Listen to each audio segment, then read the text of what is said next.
Kaip savijauta, gerai jausitės? Gerai, tai dabar eisim į kitą kabiną. Pasižiūrėti, kad jūsų labai ta plona pilvo siena, tai... Kairės rankos šitą pirštą paruoškit pirštą. Plačiai išsižiojam.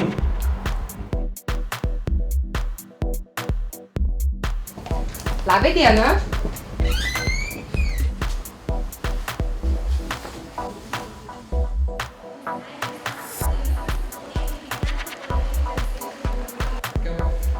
Dabar prisiminimų duodam lėšiuko pasą. Tu nusipelnysi prizo.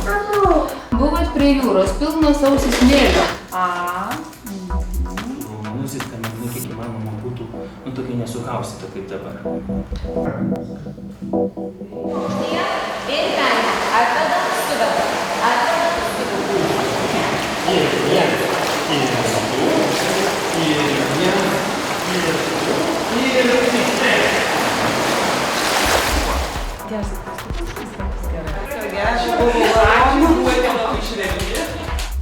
Prusakova.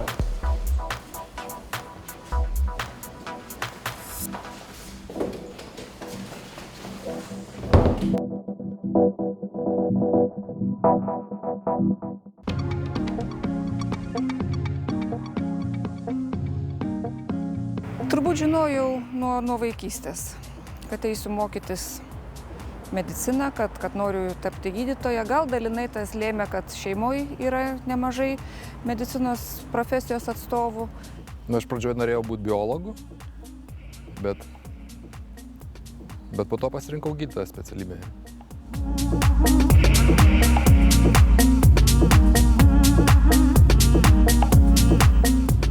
Taip, kad būtų kažkokia tokia svajonė, ne, galbūt tai buvo, norėjau būti galbūt mokytoja, nes mama mokytoja, norėjau būti gal kažkokia paskui vėliau vertėja, nes labai domino kalbos.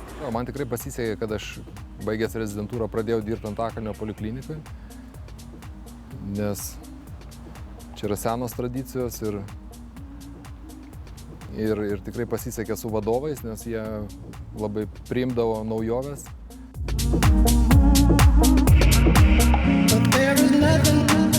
Profesinė prasme, turbūt man užtenka tą, ką aš turiu. Galbūt niekuomet nėra ribų ir galima kažko tai siekti, bet aš manau, kad aš pagrindinai realizuoju save dirbdama su mažaisiais, kaip jūs sakot, pacientais. Poliklinikoje būtent yra tas gerai, kad tu dirbi su kolegom.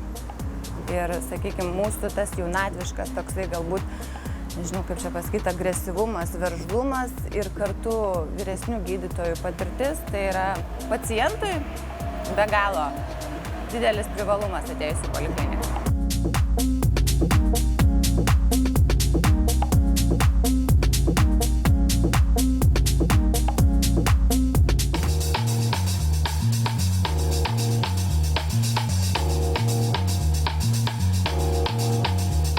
Mokykloje norėjau būti ledų pardavėja ir vežioti ledų su ratukais vežimėlį.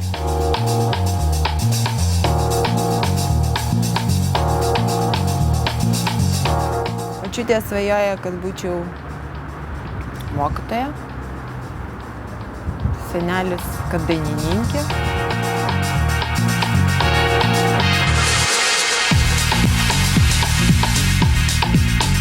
Vaikystėje svajojau būti gaisrininku. Gydytojų niekados nemačiau, dar gal policininku. Pirma, džiaugiuosi, kad likimas mane atvedė būtent į šią polikliniką. Čia suradau labai gerą kolektyvą, labai gerus draugus.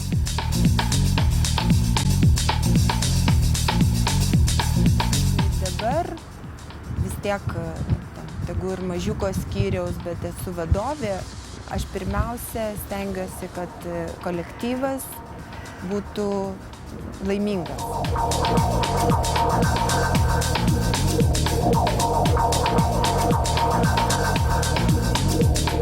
Kiekvieną dieną savo išsikeliu tikslus, puikiai bei tinkamai atlikti savo darbą. O medicininės diagnostikos naujovės leidžia mums tobulėti. Pasakiau tikrai dar ne viską. Norėčiau, žinoma, tapti gydytoju, Bet tam, žinoma, reikia daug ir laiko, mokslam laiko daug reikia skirti, reikia daug pinigų skirti. Ateityje, manau, gal tai ir įmanoma padaryti.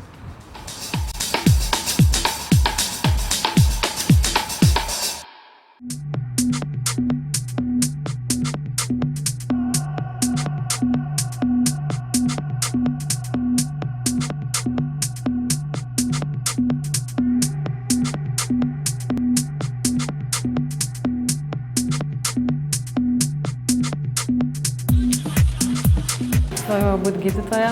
Kiek save prisimenu, vaikystėje žaidžiau ne su lėlėm, o su buteliukais, su švirkštais, su adatom. Vaikystėje matyt kaip ir visi. Buvo tokie etapai, kad kosmonautas, gaisrininkas, tuo momentu dar buvo milicininkas, o vėliau jau ta vaikystė baigėsi. Jau teko subręsti.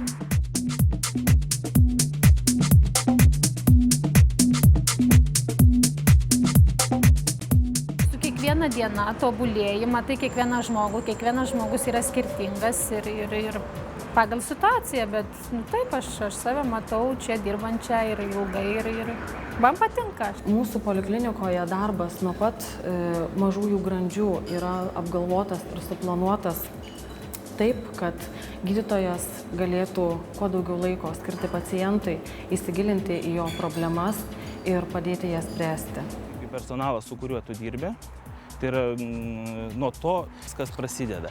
Jeigu, kadangi mes dirbam ne vieni, mes dirbam su slaugytojom, sakykime, po to yra darbinė technika, instrumentariumas, tas, kas viskas, sakykime, sudėta yra į tą darbą, tas, kas yra pateikta, kas netrukdo, tas tik tai labai paefektyvina.